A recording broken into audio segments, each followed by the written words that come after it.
Good morning, everybody, and welcome to the Daily Energy Markets podcast. It is the 9th of June. The Middle East is getting back after the Eid holiday weekends, and we see Brent crude oil down a little bit this morning, but continuing to have a strong week last week, even during the Eid holidays. We have seen Brent crude oil finish the week closer to around $67 a barrel. It's on Brent, and it is again starting this week down a little bit. I mean, nothing much changed, you'd say, in earlier Asian trade today, but Brent crude oil currently at $66.30, WTI at $64.44. That's sort of just $2 back.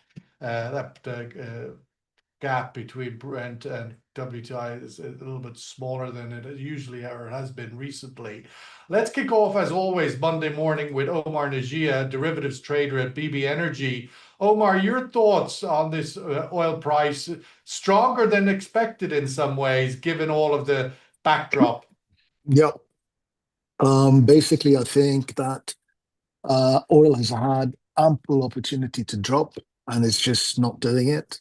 And if you look at most of the kind of background to it, be it OPEC plus to, um, you know, um, the kind of, supply, demand, all that kind of stuff, I think is about, hasn't gone out the window yet, but I think very soon we're going to go out the window, whatever they say about how much supply is coming and what demand is going to be, and that it's really going to be terrible, all this kind of stuff. So the market has held below this on WTI $65 level, which I think is crucial. 65, 65.20.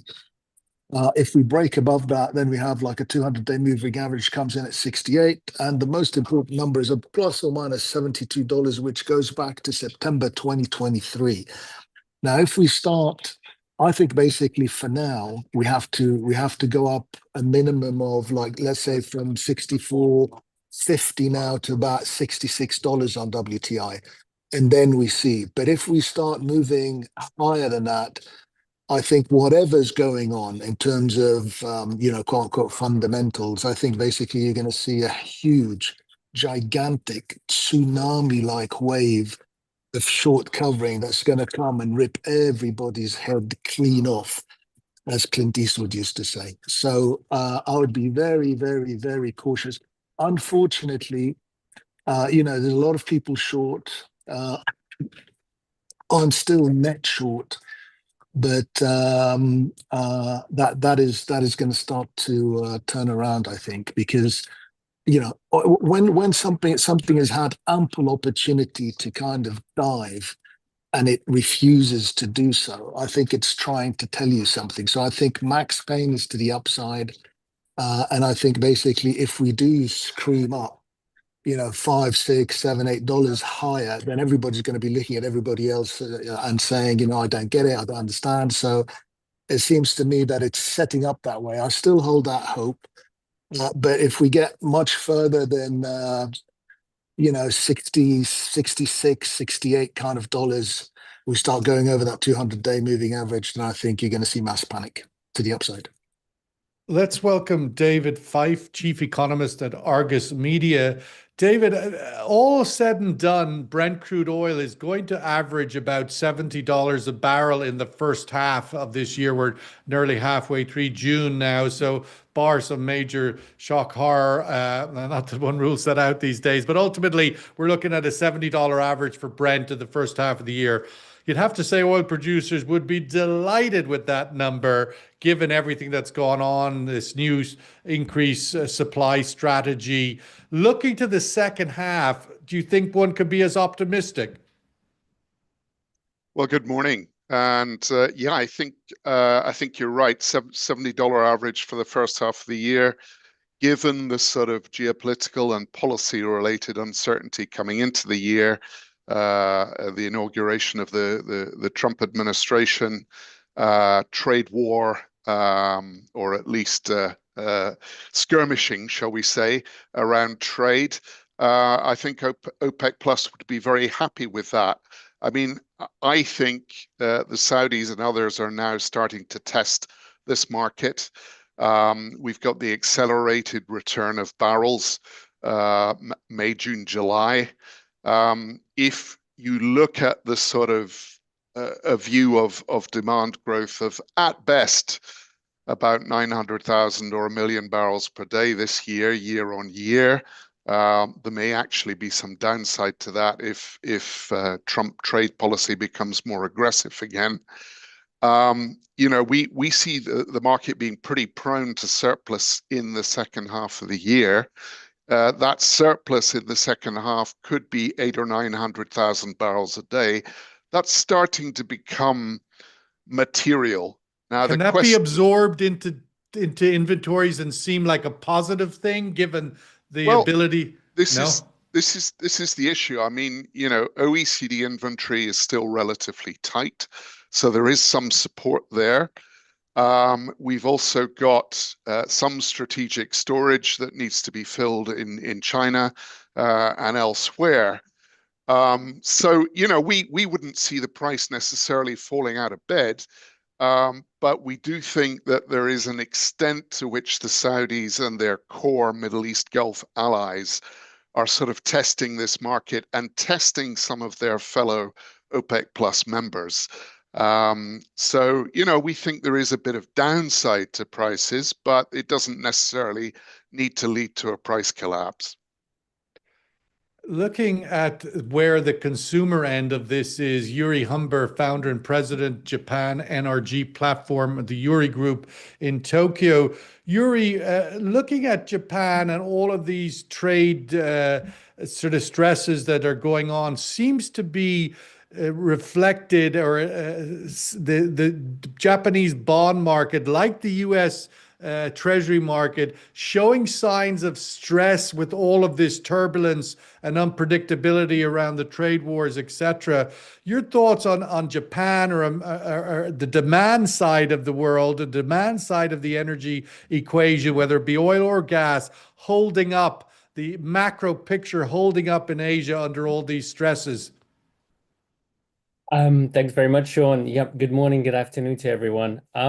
I think that there's let's put the bond prices to one side for a moment, because I think it's a little bit, that's more of a macro issue. But the fundamentals of the Japanese economy is that, it's been on a growth trajectory for the last 4 years. This isn't spectacular growth, the kind that you'll see sort of in places like China, but it's still growth. The government just very recently revised upwards the first quarter numbers. It's flat quarter on quarter, so it's again nothing to maybe shout home about, but it is better than was expected. And overall, I think you'll see that there is a wage growth, again somewhat below inflation, but there are a lot of very positive macro sort of factors inside the economy. What I think in terms of the import side, however, you have a slightly different story. On the one hand, you've had basically the lowest imports of crude oil in April in at least a decade. You've had some fairly weak imports of thermal coal as well, but there has been an uptick in LNG imports. And the main thing, I think, from a Japan perspective, is that with the yen somewhat strengthening against the weaker levels, it gives Japanese companies and importers a lot more purchasing power. So even though as I said, the actual volumes are somewhat down, the cost of those volumes is about 10% lower than it was a year ago. So I think that while I wouldn't say necessarily this is sort of time for Japan to start ramping up the imports of, say, crude oil, but it certainly on the LNG front, it gives it a little bit more room to maneuver. And though this is probably a little bit coincidental, you've seen some long-term contracts being signed by the Japanese LNG importers recently. So JERA, Kyushu Electric, with the US. And I think that probably as we continue the never-ending negotiation around Alaska LNG and so on, with a slightly stronger yen and a slightly stronger macro outlook, Japanese importers have a bit more room to negotiate. Omar, just looking at sort of the quandary as you articulated in your earlier comment, the sort of battled between a sense of maybe technicalities, but also the bear and the bull of this market. If you want, that this market seems to have the context, it should go down, and yet is resiliently remaining elevated. Obviously, Brent tested below $60 not long ago. We still have a lot of those conditions around, those criteria around, i.e., what triggered Brent to drop below 60, at least what appeared to be on the surface of it on the front month, was the triggering of the trade war in early April. That has since gone into this long pause, but is due to surface again in the coming weeks with either a self-declared tariff rate by the US administration on all of its trading partners and or some kind of a negotiated agreement. When you look at the sort of oil market, still in a way looking for a North Star here, looking for a definitive direction, do you see anything immediately on the horizon that might deliver it, like the resurfacing of this trade war, the China-US talks due to begin today, I believe, in the UK? I mean, look, you have to look at, there's a lot of moving parts. Okay, so basically, can the US, what's the US interest? US interest is to do a deal with Iran. US interest is to do a deal with Ukraine for very obvious reasons. US And interest China, is to do a obviously. deal with China, obviously. US interest is to do with a deal with Japan. But I mean, I think, Japan is toast basically. But anyway, if you look at that, what do the Americans do? They can't do a deal. They haven't done a deal with Iran. They haven't done a deal with Ukraine. They still haven't done a deal with Iran, with Japan, or with China. So all that is pointing to basically absolute bedlam. If you look at what's happening now in LA and various other places in the States, this stuff is really starting to get away from the administration. So what could possibly happen? Well, what could possibly happen is if Trump doesn't have his kind of overall control of everything, you could see a war in the region. I mean, why not?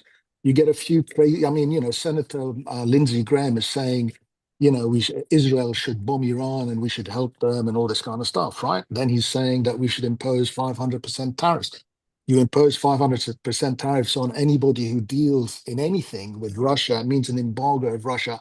I mean, that is basically catastrophic. So what I'm seeing is less kind of powerful control by the US government and more of a kind of fragmentation. Does that lead to higher risk? Definitely. Does that lead to basically, so it could manifest itself in many ways. One thing I believe I've been saying for a while is you're going to get skyrocketing inflation. The other thing that you're starting to see is that demand kind of wise, you're starting to see a rising probability of stagflation. So you're starting to see, I think the 10-year 450 now and going higher is absolutely crucial. The US financed these $9 trillion of debt that they have to refinance this year at an average of 3.3%. The market's 4.5%, and it's probably going to go to 5%, if not higher. That is a massive increase, right? They can't afford it.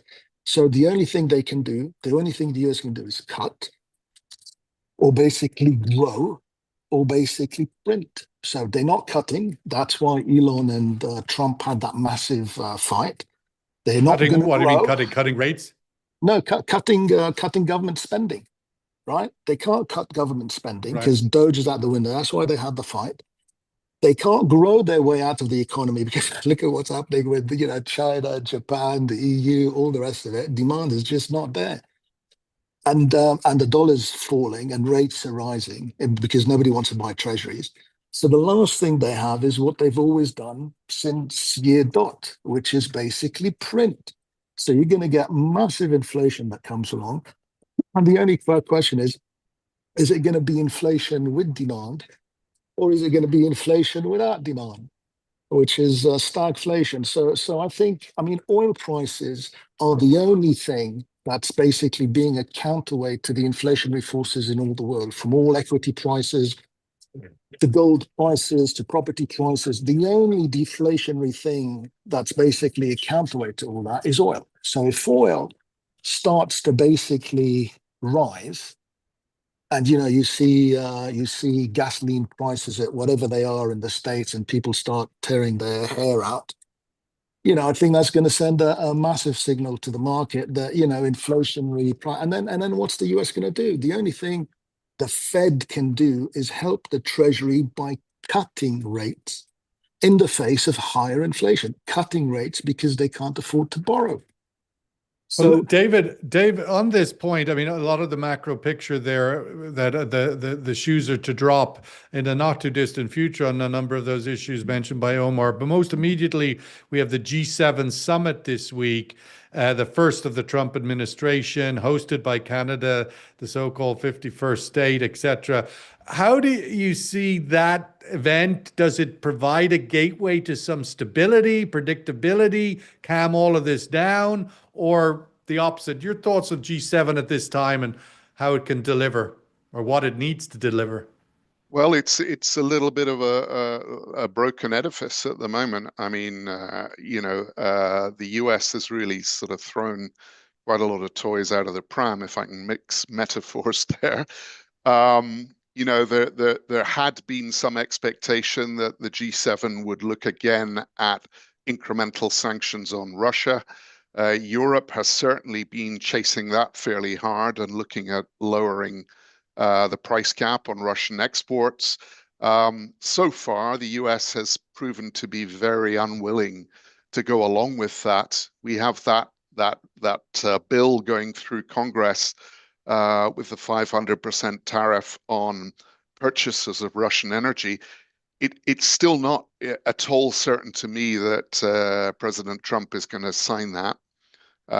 He's proven to be pretty unwilling, notwithstanding the fact that he's losing patience to some extent with Putin's unwillingness to come to the table in a meaningful sense.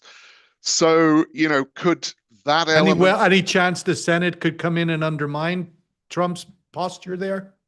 Well, it would still, to a certain extent, require a signature from him for the bill to go through. Now, it might happen if he loses patience altogether with Putin, but at the moment, I wouldn't put money on that happening.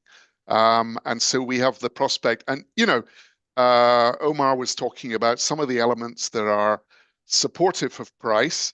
They are geopolitical. They are related to, potential choking off of Iranian supplies, Venezuelan supplies to the market. But really, that's, to my mind, one of the few genuinely bullish drivers of the market at the moment. Most of the risk elsewhere, to me, looks downside. Partly because of recessionary risks and inflationary risks in the United States.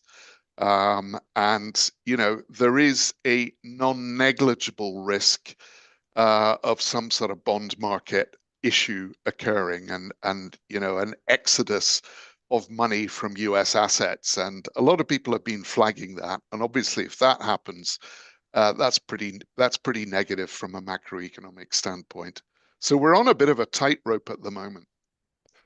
Yuri, speaking again from an Asia point of view and where the stresses might be in all of this, you're signaling that, I mean, looking at it from a wider Asian lens, Japan, of course, second biggest economy in Asia, the idea of the demand centers of oil and gas, the biggest oil and gas importers in the world in China, Japan, Korea, etc.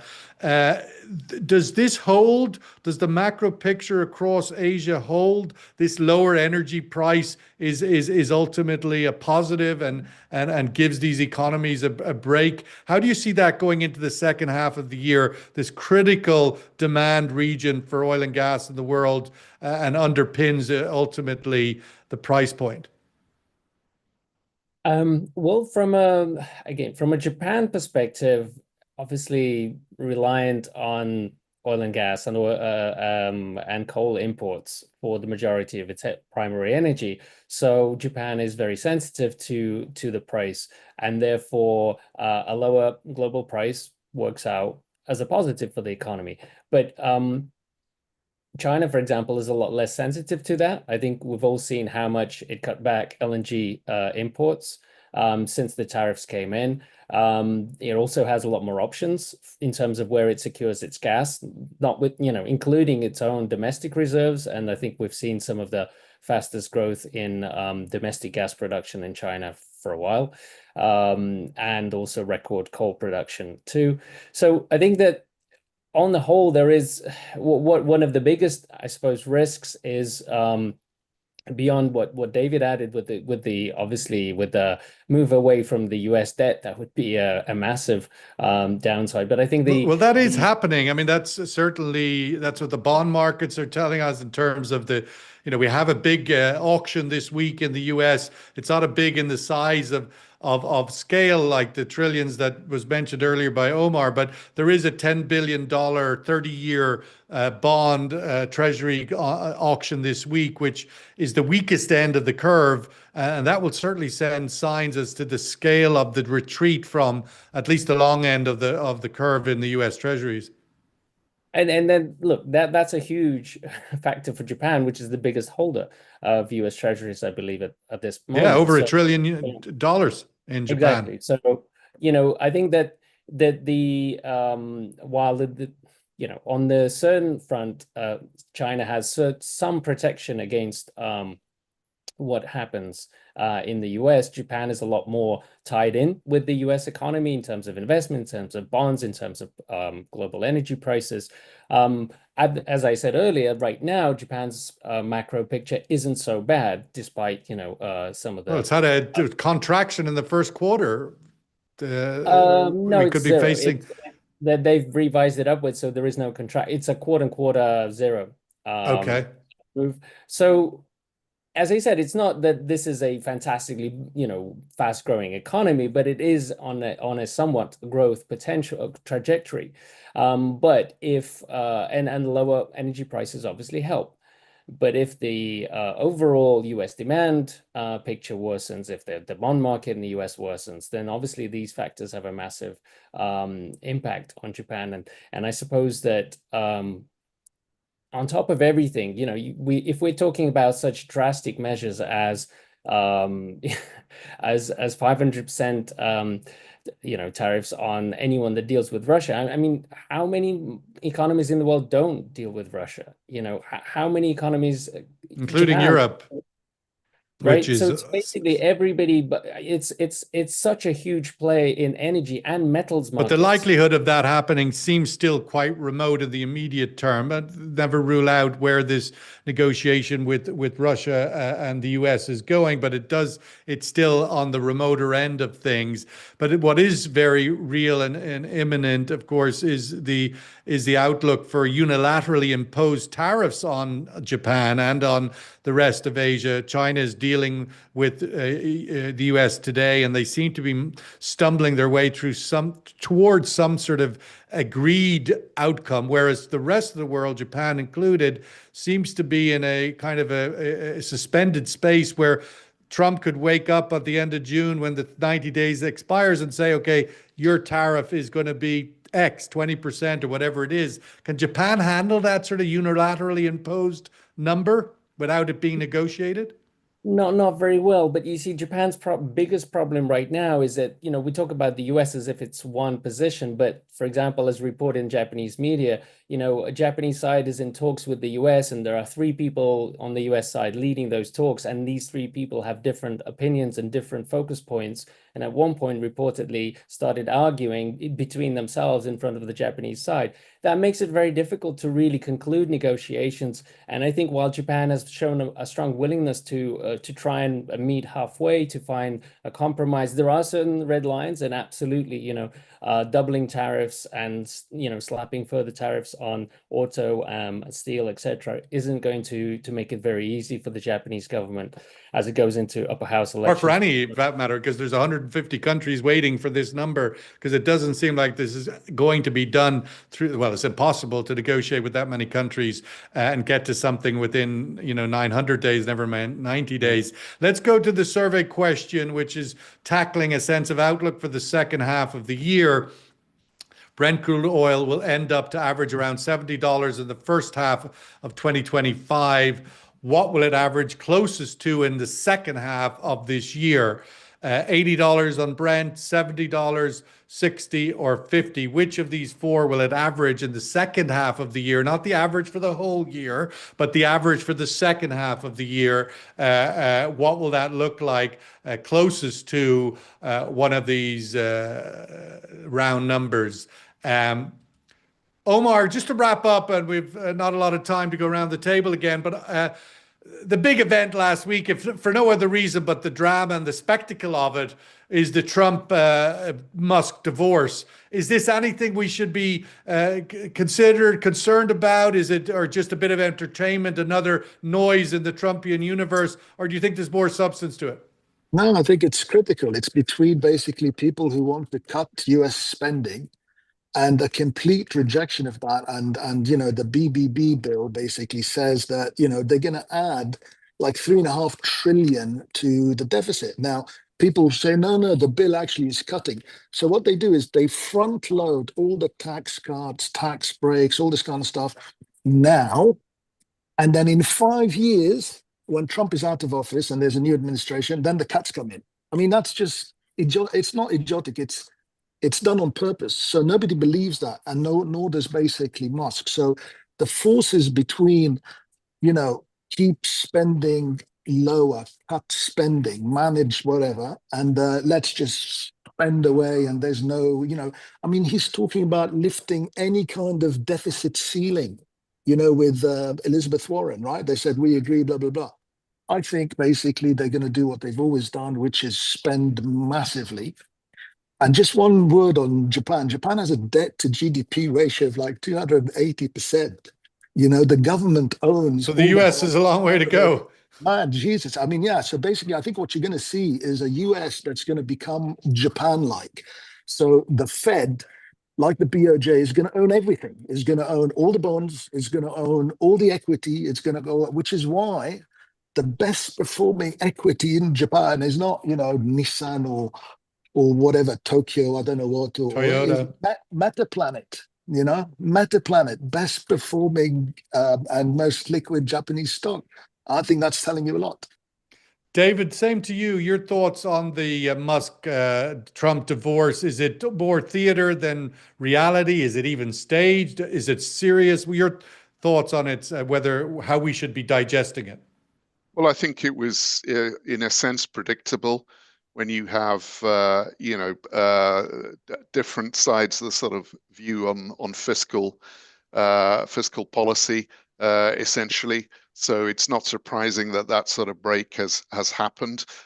Look, you know, Trump has to stick with tariffs to some degree because he's got to raise money somehow to pay for the tax cuts. But, you know, the sort of 10% on everyone else, 30-40% on China, it's not going to begin to fill the sort of fiscal hole that the US has. So, you know, there is a real risk that we get a further exodus out of US assets, I think. Yuri, last word to you. A similar question. Does this have ramifications? I'm sure it must have made the headlines in Japan like everywhere else in the world, but does it have any substance or meaning, do you think, for Asia, for Japan? Sorry. Well, if you don't mind, I just wanted to respond to Omar very quickly. Yes, please. Just to say that, you know, I hear a lot of this, you know, Japanification.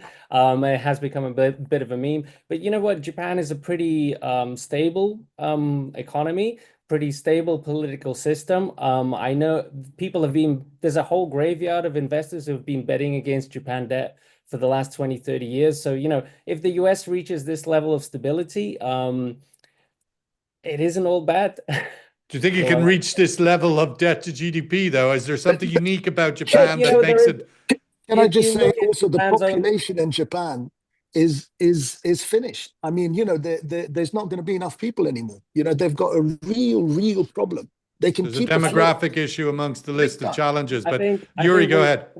These issues have been around for the last 10 years, and we've talked about them for the last 10 years. As I said, I'm not saying nothing bad will ever happen, but I think that some of the anxiety that is around right now is a little bit over-exaggerated.